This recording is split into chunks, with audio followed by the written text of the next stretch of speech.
Plastic వినియోగం ఆరోగ్యానికి ప్రమాదకరమని వాతావరణంపై తీవ్ర ప్రభావం చూపుతుందని తెలిసినా ప్రజలు వినియోగిస్తూనే ఉన్నారు. 50 మైక్రాన్స్ కన్నా తక్కువ ఉన్న ప్లాస్టిక్ వినియోగాన్ని పూర్తిగా నిషేధించారు.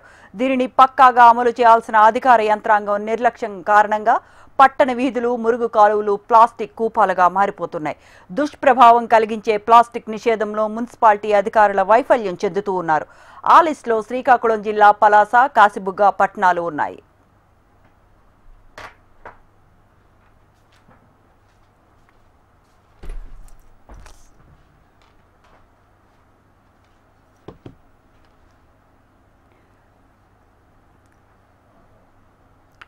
శ్రీకాకుళం జిల్లా కేంద్రం తర్వాత పలాస, కాశీబుగ్గ పట్టణాలు వర్తక, వాణిజ్య, విద్య, వైద్య రంగాలలో ప్రత్యేక ఒరవడిని కొనసాగిస్తున్నాయి. కానీ గత 5 ఏళ్లుగా ఈ పట్టణాల అభివృద్ధి మెరుగుపడిందని, నిర్వహణ నానాటికి తీసికట్టుగా మారుతోందని స్థానికులు చెబుతూ ఉన్నారు. ప్రస్తుతం జంట పట్టణాలు చెత్తా చెదారంతో పాటు అందులో విషపూరితమైన ప్లాస్టిక్ సంచులతో నిండిపోయాయి. ప్లాస్టిక్ సంచులను ప్రజలు ఎక్కడ పడితే అక్కడ వేయటంతో పశువులు వాటిని తిని రోగాల బారిన పడుతూ ఉన్నాయి. అలాగే ఈ ప్లాస్టిక్ భూతం అనేది పెనుభూతంగా మారి పర్యావరణాన్ని కూడాను కలుషితం చేసింది. దానివల్ల ఏమిటంటే ఈ గ్లోబల్ వార్మింగ్, ఉష్ణోగ్రత, వేడి తీవ్రతలు కూడా పెరిగిపోతున్నాయి. మానవులు ప్లాస్టిక్ వాడడాన్ని నిరోధించుకోవాలి. అలాగే ప్రభుత్వ యంత్రాంగం ఎటువంటి చర్యలు తీసుకుని ఆపుతున్నప్పుడు కూడాను ఇంకా ఈ ప్లాస్టిక్ వాడకం అనేది తగ్గట్లేదు. అలాగే మన పలాస ప్రాంతంలో కూడాను ఈ ప్లాస్టిక్ అనేది ఎక్కువగా వాడుతున్న అధికారులు కానీ ఎవరు కూడాను పట్టించుకోవడం లేదు. ఈ ప్లాస్టిక్ వాడకాన్ని అరికట్టేందుకు ప్రజలందరూ కూడాను సహాయ సహకారాలు చేయాలి. వాటికి ప్రభుత్వాల వారు కూడాను, అధికారులు కూడాను వాటిపై చర్యలు తీసుకుని సమగ్రంగా పనిచేస్తే ఈ కాలుష్య నివారణను కూడాను, ప్లాస్టిక్ భూతాన్ని అరికట్టవచ్చు. దాదాపు 31 వార్డులు ఉన్న మున్సిపాలిటీలోని జంట పట్టణాల్లో పారిశుధ్యం పడకేసింది. కాలువలు సరిగ్గా లేకపోవడంతో తూముల వద్ద వ్యర్థాలు, ప్లాస్టిక్ చెత్త పేరుకుపోవడంతో మురుగునీరు సరిగ్గా ప్రవహించడం లేదు. ఇటీవలే కాశీబుగ్గ 3 రోడ్ల జంక్షన్స్లో కాలువల్లో ప్లాస్టిక్ బ్యాగులు మురుగు కాలువల్లో వేయటం వల్ల నాలాలకు అడ్డం పడి మురుగు రోడ్లపై చేరుతోంది.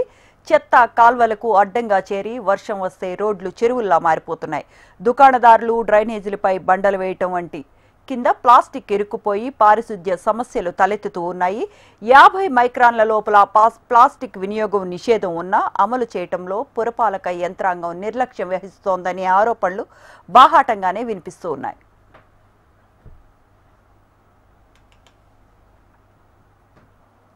మరోవైపు జంట పట్టణాల్లో రోడ్లు విస్తరణ పనులు కొలిక్కి రాలేదు. కాశీబుగ్గ 3 రోడ్ల జంక్షన్ నుంచి ఆర్టీసీ కాంప్లెక్స్ వరకు ఫేజ్ 1గా, ఆర్టీసీ కాంప్లెక్స్ నుంచి పలాస ప్రభుత్వ జూనియర్ కళాశాల వరకు ఫేజ్ 2గా విస్తరణ పనులు చేపట్టడానికి నిర్ణయించారు.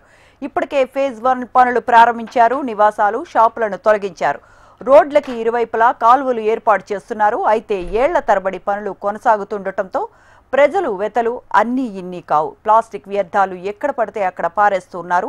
పట్టణాల్లో ఎక్కడ పడితే అక్కడ చెత్త, ప్లాస్టిక్ క్యారీ బ్యాగులు, మురుగు కాలువలతో దుర్గంధం వెదజల్లుతోంది. పర్యావరణం చాలా అధ్వానంగా ఉంది. ఎందుకంటే ప్లాస్టిక్ నివారణ అనేది తూతు మాత్రంగానే సాగుతుంది. ప్లాస్టిక్ నివారణ ఎందుకు జరగడం లేదో తెలియదు. ఇది యాక్చువల్గా ఈ ప్లాస్టిక్ అధికారులు అయితే ప్లాస్టిక్ నివారించాలి అది చెప్తున్నారు. చిన్న చిన్న తోపుడు బళ్ళు వాళ్ళ దగ్గర ఉన్న ప్లాస్టిక్ బ్యాగులు తీసుకొని వాళ్ళకి 2 సంవత్సరాలు 3 సంవత్సరాలు ఫైన్ వేయడము అలాంటివి చేస్తున్నారు. కానీ పెద్ద పెద్ద వాళ్ళ దగ్గరికి వెళ్ళి ప్లాస్టిక్ నిర్మూలించాలి. అలాగే మున్సిపాలిటీ వారు ప్రతి ఇంటికి ఒక కాటన్ బ్యాగ్స్ సప్లై చేస్తే ప్లాస్టిక్ నిర్మూలన జరుగుతుందని నేను అనుకుంటున్నాను. అలాగే లయన్స్ క్లబ్ ద్వారా కూడా 1000 కాటన్ సంచులు చేసి ఈ పలాస, కాశీబుగ్గలో మరి కూడళ్ళ దగ్గర పంచిపెట్టాలనే ప్లాన్లో ఉన్నాము. ఆల్రెడీ హిరమండలంలో మేము మాట్లాడడం జరిగింది. ఈ కాటన్ సంచులు తయారు చేసి కంపెనీకి వెళ్ళాము. అక్కడ తయారు చేసి మాట్లాడడం జరిగింది. త్వరలో కూడా బ్యాగులు కూడా పంచుతామని ఈ సభ ఇక్కడ మీ అందరి ముందు తెలియజేసుకుంటున్నాం. పర్యావరణం చాలా అధ్వానంగా ఉంది. ఎందుకంటే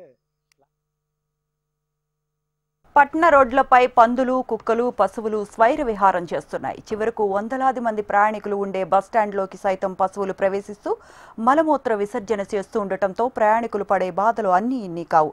కాశీబుగ్గ బస్టాండ్ నుంచి ప్రతిరోజు వేలాది మంది రాకపోకలు సాగిస్తూ ఉంటారు. అక్కడ కనీసం కూర్చునేందుకు వీలు లేకుండా పశువులు, పందులు, కుక్కలు ప్రవేశిస్తున్నాయి. మరోపక్క గత 2 రోజులుగా వర్షాలు పడటంతో వర్షం నీరు, మురుగునీరు కలిసి రోడ్లపై ప్రవహిస్తున్నాయి అంటూ స్థానికులు మండిపడుతున్నారు. ప్లాస్టిక్ వినియోగించకుండా ఉండేలా ప్రజల్లో అధికారులు చైతన్యం తీసుకురావాల్సిన అవసరం ఉందని మున్సిపాలిటీ అధికారులే మిన్నకుండిపోవటం పట్ల స్థానికులు మండిపడుతున్నారు. ఇప్పటికైనా స్పందించి ఈ సమస్యలను అధికారులు పరిష్కరించాలని కోరుతున్నారు. మేము పర్యావరణం కోసం గత 5 సంవత్సరాల నుండి అవేర్నెస్ కల్పిస్తూ మొక్కలు నాటుతున్నాం. దాంతో భాగంగా ప్లాస్టిక్స్ కూడా అవేర్నెస్ చేస్తున్నాం. ప్లాస్టిక్స్ అనేవి ప్రస్తుతం నిత్య జీవితంలో ప్రతి ఒక్కరికి కూడాను ఒక అలవాటు కింద మారిపోయినట్లు అయిపోయింది. సో దీన్ని రూపుమాపడానికి కోసం ఉద్యమాలు, స్వచ్ఛ భారత్ లాంటి వారు చేయవలసిన అవసరం చాలా ఉంది. ప్లాస్టిక్ ఎస్పెషల్లీ తీసుకుంటే పర్యావరణం పూర్తి పాడు చేయడం కాకుండా అనేకమైన వ్యాధులు కూడా తీసుకొస్తున్నాయి. క్యాన్సర్ లాంటి వ్యాధులు వస్తున్నాయి. వీటిని ప్లాస్టిక్ రూపుమాపడానికి ఒక 3 రకాల స్టెప్స్ మనం తీసుకోవాలండి.